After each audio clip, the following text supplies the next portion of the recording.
Hi everyone, and welcome to this quick guided meditation. Now very quickly, the inspiration for this meditation is actually the wildfires that are spreading across the west coast of the United States right now. It's very unfortunate times, and I wanted to send two specific energies out into the world, and I'm sharing this video hoping that you'll join in. Our energies can grow together and really make some positive impact on what is going on in the world. So the two energies that we'll be focusing on during this meditation are first empathy for those who are directly impacted by these wildfires, and two, we'll be cultivating energy of action. So I'm calling this the climate action meditation because I hope at the end you will feel empowered to take action, whether it be big or small, no matter what it is, just taking a simple action to help in these unprecedented times. So let's go ahead and get started. Find a comfortable seat where you can just start to take your attention actually away from your body and what it's feeling, and clear your mind to really experience this journey that we'll go on together. So you can be sitting cross-legged on the floor, or maybe you have a bolster. If you really need to, again, to relieve any distraction of the body, you can go ahead and take a seat in a chair or lay down on the floor. But wherever you're at, go ahead and close your eyes and take a deep breath in. Open the mouth, sigh it out. One more breath just like that, in and out. Now to begin our journey, we're gonna start as if we had been hiking in a densely packed forest for about 2 hours. Now this is a forest that's filled with very large evergreens. There's moss hanging off of the trees, and the light is just coming through the canopy of the trees to hit that moss in just a magical way. And you're starting to reach the tree line. And your excitement is growing a bit. Maybe you've gotten a little bit cold in the shade, but you've put off putting your jacket on because you know that you'll be entering into the sun and the exposed area of the mountain soon. So you take in the last bits of the forest scenery, and then you bring your gaze to your feet, really holding off until the very last moment to see what the new scenery beyond the tree line will look like. And then you take those final steps, and you can clearly see where the shade and the sun meet, and you step over that line and bring your gaze upwards. And you can see that there are others coming out of the tree line as well. All of the different trailheads are kind of merging together and all reaching towards the summit. So you can see that there are others along this trip with you, but you aren't seeing exactly what you were expecting when you come out of the tree line. There's a little bit of a haze in the air, and even more so, there's a smell. And you can't quite put your finger on what that smell is, but eventually you realize that it is smoke. It's the smell of burning trees, burning homes. Smoke can drift very far. You know you're safe where you are on your mountain.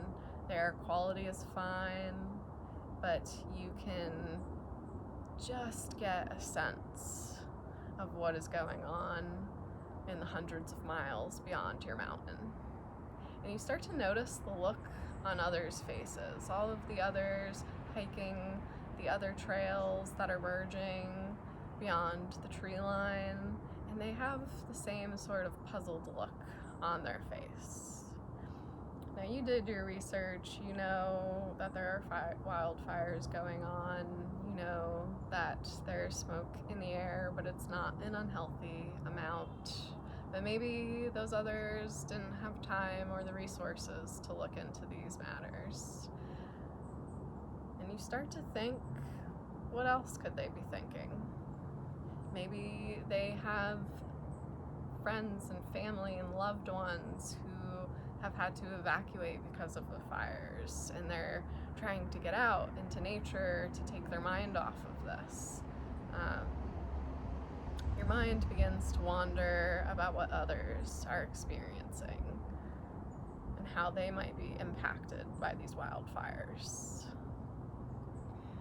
But you continue on. Again, you know that where you're at on your mountain, you're safe, and you are here to enjoy the nature.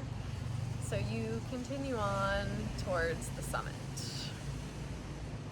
And as you continue on through the summit, you're still thinking about how others might be impacted by these wildfires, but your excitement begins to grow again. You're going to reach the summit, which you've never been to before, but you have heard there are amazing 360-degree views all around of lakes and mountains that are off in the distance, and your pace begins to quicken. And before you know it, you're reaching the summit. And you do the same thing. You keep your gaze at your feet until that very last moment where you look up and finally take in the new scenery around you, this summit view. And it is beautiful.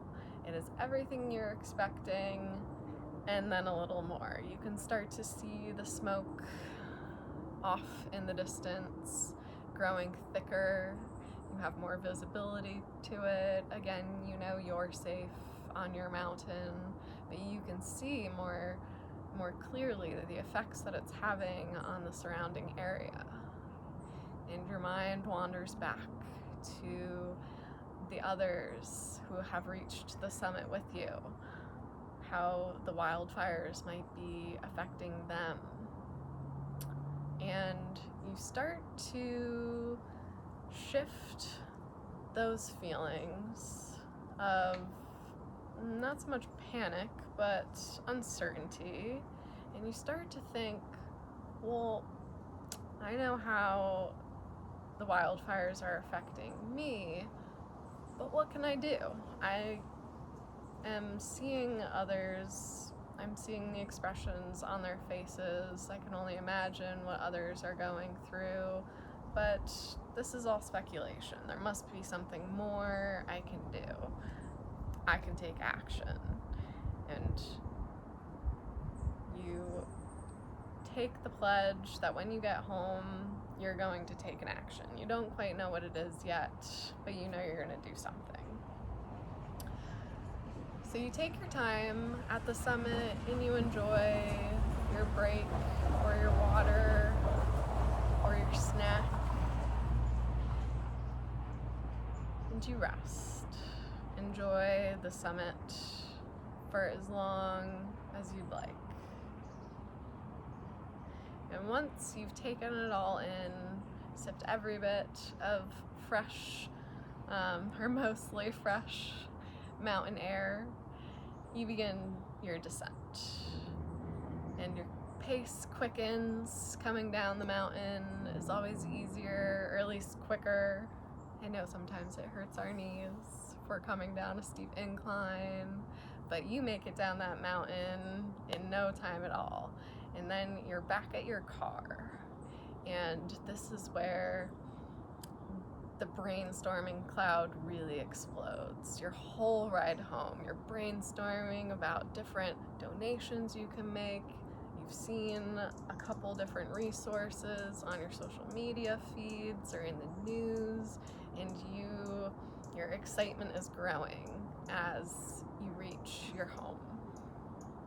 And when you finally reach your home, you have decided without a doubt that you are going to take one action.